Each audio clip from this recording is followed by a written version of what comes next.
আজকে কয়েকদিন ধরে এত বৃষ্টি হয়েছে যে বাসা থেকে বের হওয়া যাচ্ছিল না। আর বিকেলের দিকে এতটা সুন্দর রোদ উঠেছে, আর আমি দেখাচ্ছিলাম রোদের কারণে আজকে কতটা ওয়েদারটা সুন্দর দেখাচ্ছিল। আর আমার ফুলগুলো অনেক সুন্দরভাবে ফুটেছিল। আর এখন আমি একটু বাইরে বের হব, অধরা আদিবাকে বাসায় রেখে যাব। তো আজকে একটু কেনাকাটার বাকি ছিল, আর বিশেষ করে আমার ভিডিওর জন্য কিছু কেনাকাটার দরকার ছিল, সেজন্য বাহিরে যাব। আর আমি একটু ফুলগুলো ভিডিও করছিলাম। আর আমার বাসার ফুলগুলো তো আমার অনেক বেশি পছন্দের, আর সকালে বিকালে আমি এই ফুলগুলো যত্ন করি এবং দেখি, আমার কাছে খুবই ভালো লাগে। আর এই তো আমি বাসা থেকে এখন বের হয়ে যাচ্ছি।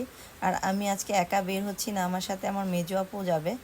তো আমি রাস্তায় চলে আসলাম, আসার পরে এখানে কোনো রিক্সা দেখতেছি না, রিক্সার জন্য অপেক্ষা করতেছি। তো একটু ভিডিও টিডিও করছিলাম, আর রাস্তাটা একদম খালি, কোনো লোকজন ছিল না। দেখতে কতটা সুন্দর দেখাচ্ছিল। অবশেষে একটা রিক্সা পেয়ে গেলাম। আর এই তো চলে আসলাম, একটু কেনাকাটা করব। কসমেটিকের দোকানে আসার পর মেয়েদের তো সব কিছুই ভালো লাগে, যেটা দেখি সেটাই ভালো লাগে। আর কেনার জন্য তো সবাই পাগল, সব মেয়েরাই আমার মতোই মনে হয় হবে। তো আমি একটু চুড়িগুলো দেখছিলাম, আর এখানে চুড়ির কালেকশনগুলো আমার অনেক বেশি পছন্দ হয়েছিল। আর হাতে পরলে অনেকটা সুন্দর দেখা যায়। আসলে আমি তো চুড়ি পরি না, তো অধরা দিবার জন্য এই চুড়িগুলো দেখছিলাম। আর এই তো চলে আসলাম, আজকে মেন যে জিনিসটা আমি কেনার জন্য চলে এসেছি সেটাই দেখাবো। তো চলেন দেখতে থাকি কি কি দেখাই এখানে। তো এখানে অনেক ধরনের কাচের আইটেম জিনিস ছিল, যেগুলো ঘরের প্রয়োজনীয় কাজে, মেয়েদের কাজে বেশি ব্যবহার করা হয়। আর এই তো হলুদ কালার যে কেটলিটা বা চার কাপগুলো আমার অনেক পছন্দ হয়েছিল, কিন্তু আজকে তো আমি অন্য কিছু কেনার জন্য এসেছি। আর এই তো দেখতে পাচ্ছেন আজকে আমি কি কিনবো সেটাই আপনাদের সাথে শেয়ার করতেছি। এখানে আমি কয়েকটা নন স্টিলের কড়াই দেখছিলাম। তো এই তো কড়াইগুলো আমি দেখছিলাম কোনটা ভালো হয়। আর বিশেষ করে আমি যেহেতু ভিডিও মেক করি, তো আমার তো এই টাইপের কিছু দরকার ছিল, তো আমি এখানে চলে আসলাম। আর এইখানে আমি কালকেও এসেছিলাম এবং দেখে গিয়েছিলাম, তো আমার খুবই পছন্দ হয়েছিল। তো আজকে আমার মেজো আপুকে নিয়ে এসেছি, ভাবলাম কেনাকাটা যেহেতু করব আপুকে নিয়ে যাই সাথে। তো এখানে অনেক ধরনের কড়াইগুলো দেখাচ্ছিল নন স্টিলের, তো আমার তো কোনটা ভালো লাগলো সেটা এখনই বলবো না, তো বাসায় গেলে তো সবাইকে দেখাবো। আমি তো অনেকগুলো কড়াই দেখছিলাম, পাতিলা দেখতেছিলাম। তো আমার যেটা দেখি সেটাই ভাল লাগে।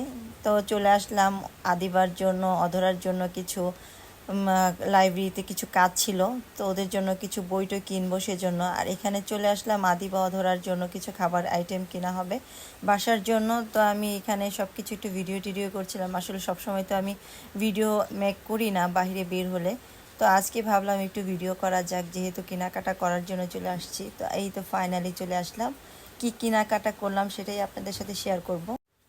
আর এই তো এই কড়াইটাই আমি নিয়েছি, আর এটা আমি আদিবাকে বলতেছি তুমি বের করো। তো আদিবা বলতেছে আম্মু অনেক ভার, তো আদিবা বের করতে পারছিল না। তো লাস্ট ফাইনালি আদিবা বের করতে সক্ষম হলো।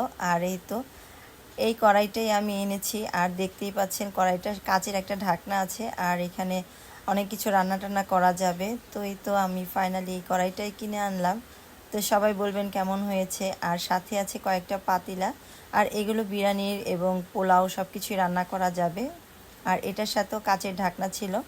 আর এই তো আজকে এই কেনাকাটা করলাম। তো কেমন হয়েছে সবাই কমেন্ট করে জানাবেন। তো সবাই আমার চ্যানেলটাকে সাপোর্ট করবেন, সবাই আমার পাশে থাকবেন। তো লাইক শেয়ার কমেন্ট করতে কেউই ভুলবেন না, আর সব সময় আমাকে উৎসাহ দিবেন, আমি যেন সামনে আরও ভালো কিছু আপনাদের উপহার দিতে পারি। তো এই তো আর এখন চলে যাচ্ছি আমার বড় আপুর বাসায়। আর শুক্রবার হলে বড় আপুর বাসায় আমরা যাই, এটাই স্বাভাবিক। আর আদিবা, আমি, অধরা, আমার মেজো আপু সবাই মিলে একসাথে গিয়েছি। আর দেখতেই পাচ্ছেন আমার বড় আপুর বাসার যে অবস্থা, মানে যাওয়ার রাস্তাটা পুরাটাই পানি দিয়ে একদম আটকে গেছে, মনে হয় ঘরবন্দি হয়ে গেছে আমার বড় আপুরা। আর চার সাইডেই শুধু পানি আর পানি, তো যেতে অনেক কষ্ট। তারপরে এইটুক রাস্তা শুধু ভালো ছিল, আর এই সাইডটাই অনেক পানি ছিল। আসলে চলাফেরা করাটা অনেক কষ্ট হয়ে গেছে, আর বেশি দিন ধরেই বৃষ্টি হওয়ার কারণেই এই অবস্থাটা হয়েছে। তো বড়াপুর বাসায় যাওয়ার পরেই সন্ধ্যা হয়ে যাচ্ছিল। তো দেখতেই পাচ্ছেন সন্ধ্যার দিকে কি আর ভিডিও করব। তো এই তো নয়নতারা গাছগুলো আমি একটু ভিডিও টিডিও করছিলাম। আর এই তো বড়াপুর বাসায় একটা বড় একটা পেয়ারা গাছ আছে, আর সেখান থেকে কয়েকটা পেয়ারা পেরে নিলাম। এই তো দেখতে পাচ্ছেন পেয়ারাগুলো অনেকটা সুন্দর না। আর বড়াপুর বাসায় আজকে দুপুরেই আমাদের খাওয়া দাওয়ার জন্য বলেছিল, কিন্তু আমরা আস্তে আস্তে সন্ধ্যা হয়ে গেছে। তো এই তো আসার পরে রোস্ট, পোলাও, গরুর মাংস, সালাদ অনেক কিছু ছিল এখানে। রোস্ট, পোলাও, গরুর মাংস সব কিছু ঋতু রান্না করেছিল, আর ঋতুর হাতের রান্নাটা আজকে অনেক মজা হয়েছিল। তো আদিবা আমাকে বলতেছে আম্মু তুমি একটু খেয়ে দেখো, আর আদিবা আমাকে একটু খাইয়ে দিচ্ছিল। আর অনেক আসলে অনেক মজা হয়েছিল খাবারটা। তো তো সবাই আমার চ্যানেলটাকে সাপোর্ট করবেন, বেশি বেশি লাইক কমেন্ট শেয়ার করবেন, আর সাবস্ক্রাইব করতে কেউই ভুলবেন না। তো আজকের ব্লগটা ছিল এই পর্যন্তই। তো নতুন আরেকটা ব্লগ নিয়ে আবারও আপনাদের মাঝে হাজির হব। সেই পর্যন্ত আল্লাহ হাফেজ।